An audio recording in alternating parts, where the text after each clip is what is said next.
we are discussing today is a very important topic, and I think something that's of concern to all institutions and all in the education sector at that. So we know that COVID has forced all of education to move to what we've called a remote emergency teaching scenario, which is gradually becoming not really an emergency, but a more long-term scenario. And we need to look at these things from a perspective of planning for the future.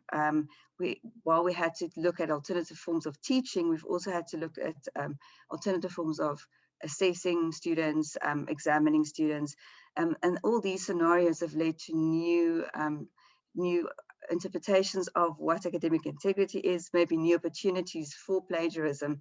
And so the question that we really have to ask is, how do you move from a face-to-face situation where you can monitor what's going on in the classroom in assessments or assignments or even just discussions, from where you have students working from a remote or virtual scenario, and now they have to be assessed for what they know through different methods. So today we're tackling those things and looking at, in the broad question, which we probably can't answer in one session, is the risk of plagiarism elevated by COVID-19? So to start us off today, we're going to talk to Greg Doyle from UCT. Greg, if you can start off by just introducing yourself and your role a little bit, and then you can go into your topic. He's going to chat to us about the practical insights of computer-based assessments and COVID-19 specifically at UCT. Greg, I'm going to hand over to you. Thank you, Jolene. Let me see if I can share my screen.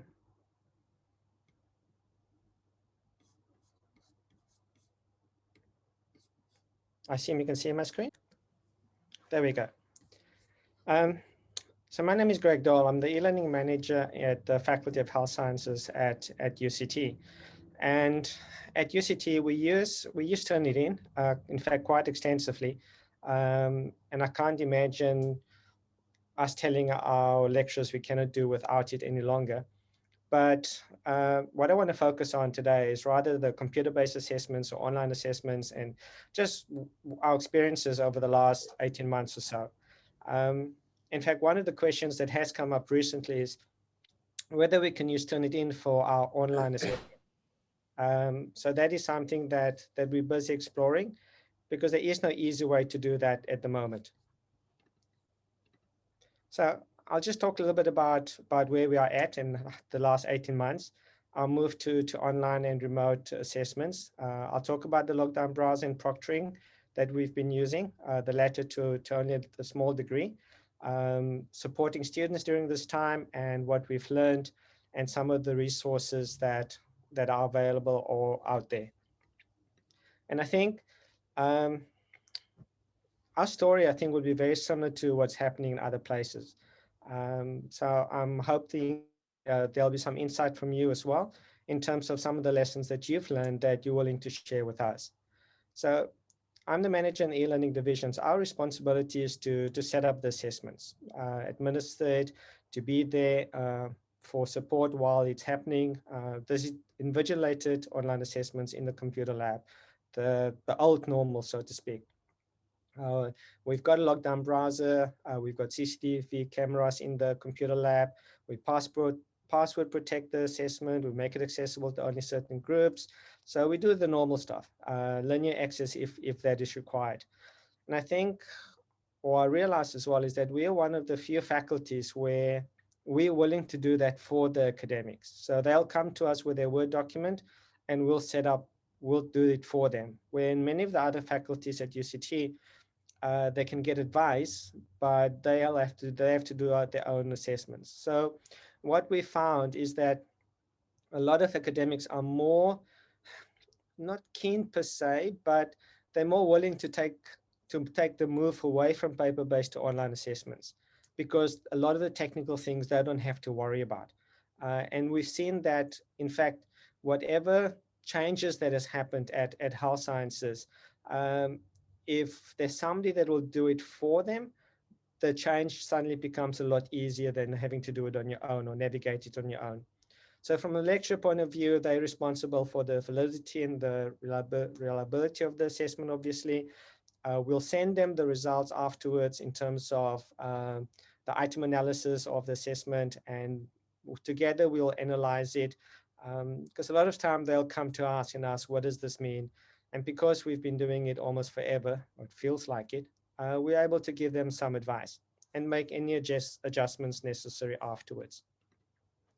Now, so online assessments or computer-based assessments, the invigilated, are it's a vital part of what we do in health sciences, is that it's become the norm.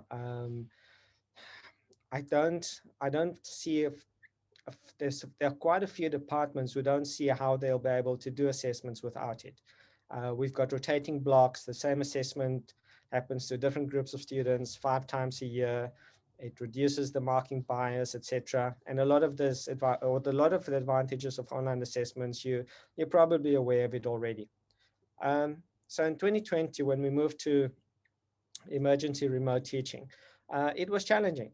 Our curriculum is based for face-to-face teaching. So suddenly we had to move online. There was a great number of students vulnerable in the remote learning space. A survey that we've done, from the results from that, up to 45% of students felt they were not prepared for emergency remote teaching, because this is UCT. They expect to come onto campus. And in fact, how do you do small group teaching online? In terms of the assessments, at the end of the day, it was almost impossible to guarantee or that the assessments were done, or to guarantee the integrity of those assessments. So most courses resorted to a pass-fail rather than assigning a mark to students. And even with that, 21% of students, they really struggled with doing the assessments online or from home or off campus. I mean, there were positives as well. The increase in digital and information literacy skills among staff was phenomenal. Suddenly they started to use the learning management system much more than ever before. More effort also was put into place to identify at-risk students, and that's something that has continued and has been a positive. So they had to rethink the assessment methods, what was fair, what is manageable, because there was a steep learning curve, and how to make it as secure and fit for purpose as possible. In 2021, we moved to physically distanced learning. Um, and what that meant for health sciences is that, except for year 1 and 2 students, the rest of the years could come back onto campus. So for a lot of lecturers had a sigh for relief. But in the time, or this year as well, the 2020 results were questioned because they were a lot higher than what normally or what they would have expected, which meant that the whole the assessment and the process was questioned a bit, because then the reliability and the integrity of assessments came into question much more.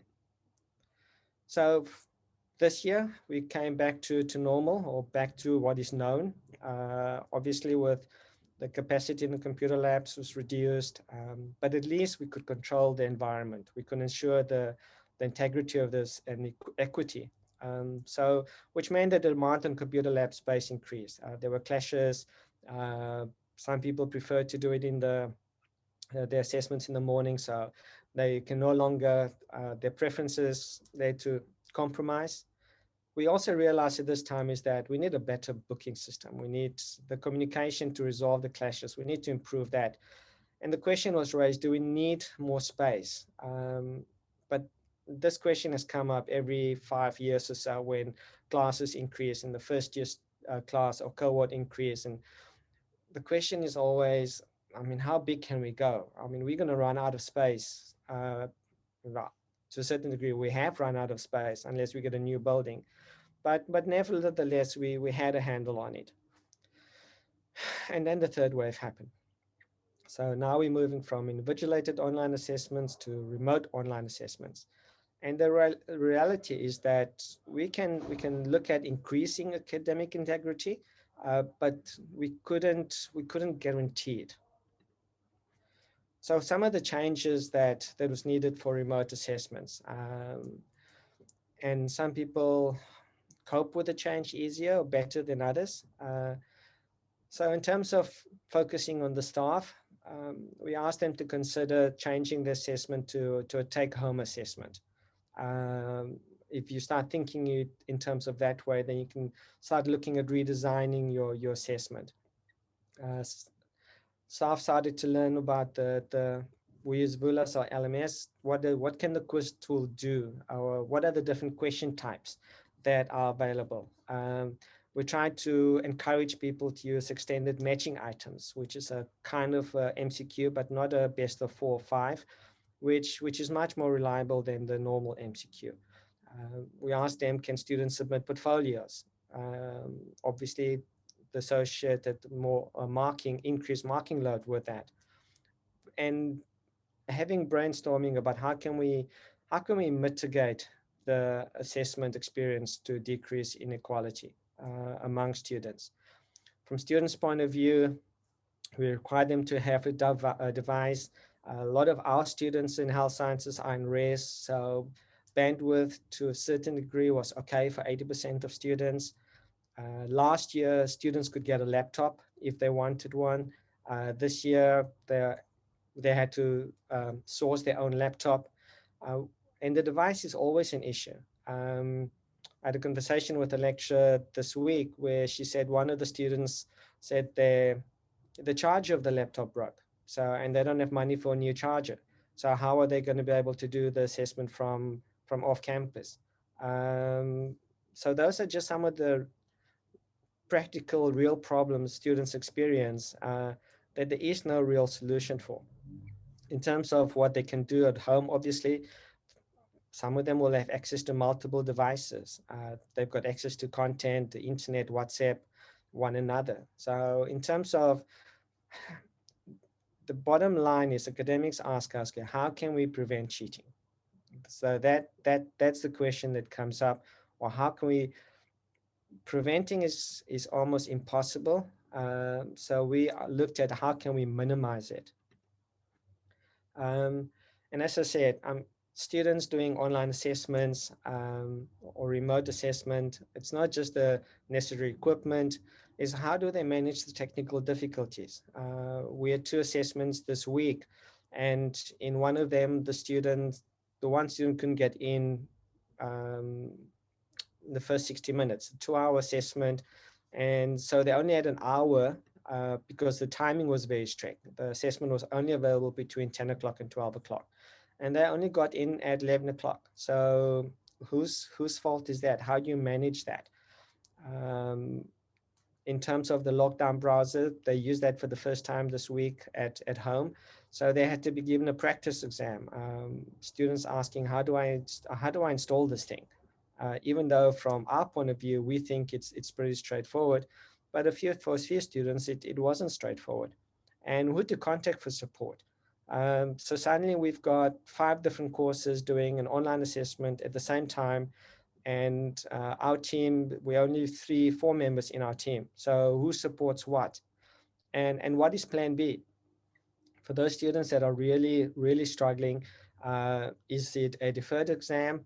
One of the lecturers at the end for the one student that couldn't get in for the first hour emailed the questions. And that is one of the issues that has come up quite a few times in terms of how do I protect my questions, especially our clinical years departments or units. They've spent a lot of time building up their question bank, and quite a few of them have renewed those questions in the last year or 18 months. And they're afraid of losing it because for them to build up a new question bank is time intensive, and they will tell you that we cannot afford to do that at this current time. We don't have the time to do it. Most of you probably know about the lockdown browser. In the computer lab, it works perfectly. In what we've allowed them since last week to download, for students to download this on their device so that the assessments that are being run can use the lockdown browser, which at least give a little bit of assurance to the lecturer or to the academic that, you know what, there is a little bit of security. The students cannot do certain things as listed on the screen. But then you go and Google how to bypass responders lockdown browser. And they talk about virtual desktops, dividing your desktop into 4 virtual machines, connecting a Bluetooth mouse to your mobile phone. So even if there's a camera involved, you're still facing it. They don't see your hands, and you don't see what happens to your hand. So yes. Then proctoring. We started some of our courses started using proctoring, and although we've got Responders Lockdown Browser, we don't have a license for Responders Monitor, um, which is automated proctoring. I mean, they record the video, make the video available, and give some analysis. But the cost of that is only 4,000 Rand for site license, $4,000, sorry, which is about 60,000 Rand. Whereas the one that courses have been using the last couple of weeks or last week is Examity. And that's $5 for a practice test per student. And the most expensive version is $17 for the first hour, and then $7 for every hour after that. So that can come quite an expensive option. The one thing about Examity is that, so we've developed some UCT guides and what is online proctoring, and I'll make the PowerPoint available afterwards, because those links you can go and have a look and see what's available. I mean, there are other proctoring tools as well, and I think even Eiffel Corp has got one, an app that was developed locally that can be used. Uh, but even with all of that, how do you ensure equity? Because now you're not only asking them to have a device, and a lot of them would have a laptop, so camera and microphone should be okay. But even among our staff members, there are at least 1 or 2 of them that's got a laptop, but either their microphone doesn't work, or their camera doesn't work, or they've got some other technical issue. Or that's what they say in the Teams meetings that we have. That's why they can't talk. The microphone isn't working. We can't see because the camera isn't working. So things happen. What I do like about Examity is that the student have to go to their site to go and check whether their laptop or computer is ready for online proctoring. And that's the kind of test that he does. So what the one thing at the bottom that he does, the internet speed, because what we've done as well, even with students who are just using lockdown browser, we ask them, go to the site and go and check whether your internet speed is at least it meets the minimum requirement. Because if it doesn't, then what is your plan B? So use Examity. Plan B, is your phone fast enough? Some of them, in fact, would use their phone to answer the questions, and since most of them are MCQs, it actually works. It works out. Otherwise, can you change your phone into a hotspot? I mean, hiccups happen. They got kicked out of the exam. Our LMS hasn't gone down yet, but that happened 2 weeks ago. Something happened and everybody got kicked out for 10 minutes. Load shedding, I mean, this is South Africa. Another problem experienced, the lockdown browser is not able to reach the update server. So the student is faced with that, and they panic. They think, okay, what now? And out of a class of 200, well, in the assessment we had this week, out of the class of 60, 2 of them experienced problems. So, I mean, that's great. That's 99% of students were fine. But what you do with the 2 students that did experience problems? We haven't really done e-authentication, that asking the student to prove that they are who they are.